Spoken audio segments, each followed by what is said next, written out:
আজকের দিনটা ছিল ২৭শে মার্চ। আজকে বৃহস্পতিবার। এখন সকাল প্রায় ওই ৯টার মতন বাজছে।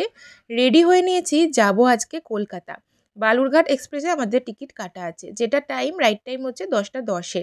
৯:৩০ সময় আমরা বাড়ি থেকে বেরোবো ঠিক করেছিলাম। সকালবেলায় ব্রেকফাস্টে ভাবলাম একটুখানি ভাত খেয়ে নেওয়া যাক।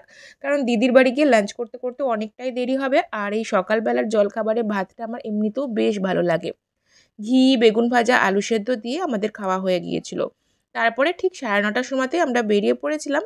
লাগেজও ছিল আর দুটো টোটো করতে হয়েছিল, তাই একটু হাতে টাইম নিয়ে বেরিয়েছিলাম। আসলে দেরি করে পৌঁছালে একটা ভয় লাগে, যদিও ট্রেন লেট করতেই পারে, কিন্তু এখনও পর্যন্ত রাইট টাইম দেখাচ্ছিল, তাই প্রপার টাইমে পৌঁছে গেলে যেন অনেকটা শান্তি লাগে। স্টেশনে বসে ওয়েট করলেও ঠিক আছে। তোজো প্রায় ১ বছর পরে ট্রেনে চাপছে। আগের বছর যখন দিদির বাড়ি গিয়েছিলাম তখনই ও লাস্ট ট্রেনে চেপেছিল। আর ট্রেন তো দূর থেকে দেখে, বাড়ি থেকে আমাদের দেখা যায়, প্রচুর তখন ইন্টারেস্ট থাকে। আর এখন এই যে সামনে থেকে দেখছে, সে কত রকম গান করছে, কত রকম কথা বলছে। কখন ট্রেনের ভেতর চাপবে সেটাই সে ভাবছে। বাইরে কিন্তু আজকে বেশ ভালো গরম ছিল। কয়েকদিন বৃষ্টিতে এত সুন্দর ঠান্ডা ওয়েদার ছিল, আবার এই কয়েকদিনে ভালোই গরম পড়ে গেছে। আর আমাদের এখানে পুরো টিম একদম চলে এসেছে। মাদের বাড়ি থেকেও যাচ্ছে, মা, মণিমা, ভাই, অপর্ণা, আর অপর্ণার বাবা মা, কাকু কাকিমাও সিউড়ি থেকে কালকে এসেছেন, তারাও যাচ্ছে। আমার বাবা শুধুমাত্র যেতে পারছে না, কারণ আমাদের ইয়ার এন্ডিংয়ের প্রচুর চাপও আছে। তাছাড়া আমার ঠাকুরদাকে দেখার জন্য বাড়িতে একজন থাকতেই হতো।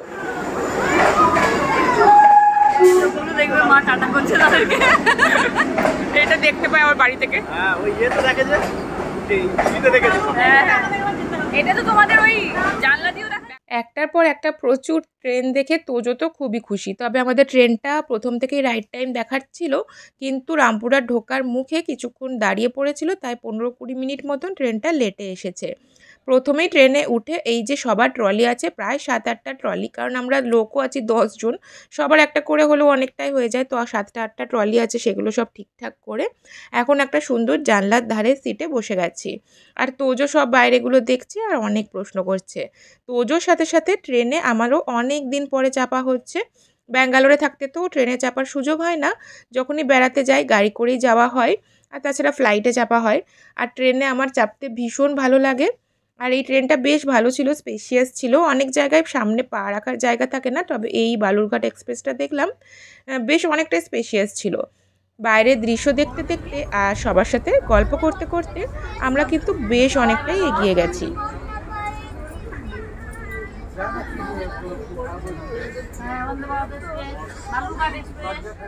যদিও আমরা ভাত খেয়ে এসেছি, এখন প্রায় 12:30 বেজে গেছে। সবাই ঝালমুড়ি খেলে পরে তখন ট্রেনের এই ঝালমুড়ি মাখা খেতে কিন্তু ইচ্ছা হয়, তাই উজ্জ্বল আর আমি 1 প্যাকেট নিয়ে নিয়েছিলাম, সেটাই দুজনে মিলে একটু শেয়ার করে খেয়ে নিচ্ছিলাম।